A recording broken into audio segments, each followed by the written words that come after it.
Hello guys.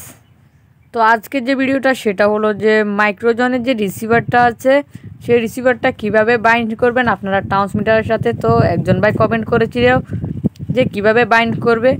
তো সেটা হলো যে এখানে দেখতে পাচ্ছেন বাইন্ড নামে একটা অপশন দেখতে পাচ্ছেন, এই যে বাইন্ড।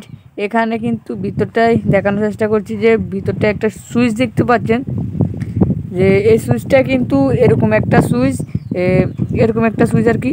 তো এই সুইচটাকে যখন আমরা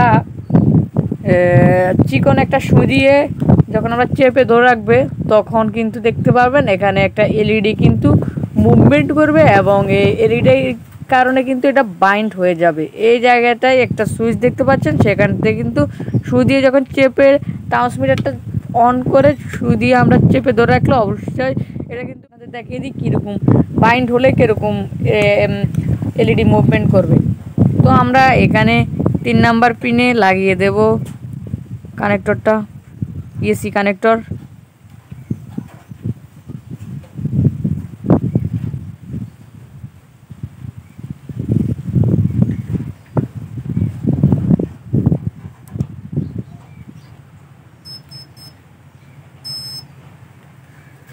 তো গাইস দেখতে পাচ্ছেন আমাদের এখানে কিন্তু একটা এলইডি কিন্তু এখন এটা কিন্তু স্থির রয়েছে, যে এলইডিটা সেটা কিন্তু এখানে জ্বলছে স্থির রয়েছে। এবং আমি যদি ট্রান্সমিটারটা কিন্তু অফ করে দিই তাহলে কিন্তু দেখতে পাচ্ছেন যে এলইডিটা কিন্তু মুভমেন্ট করছে, একবার আসছে আবার বন্ধ হচ্ছে। এটা কারণ হলো যে আমরা যখন ট্রান্সমিটারটা নতুন কিনবো তখন কিন্তু বাইন্ড করার আগে কিন্তু এরকম হয়। তো হওয়ার পরে ট্রান্সমিটারটা অন করে আপনার চিকন একটা সুই দিয়ে এখান থেকে চেপে ধরে রাখলে অবশ্যই এটা বাইন্ড হয়ে যাবে।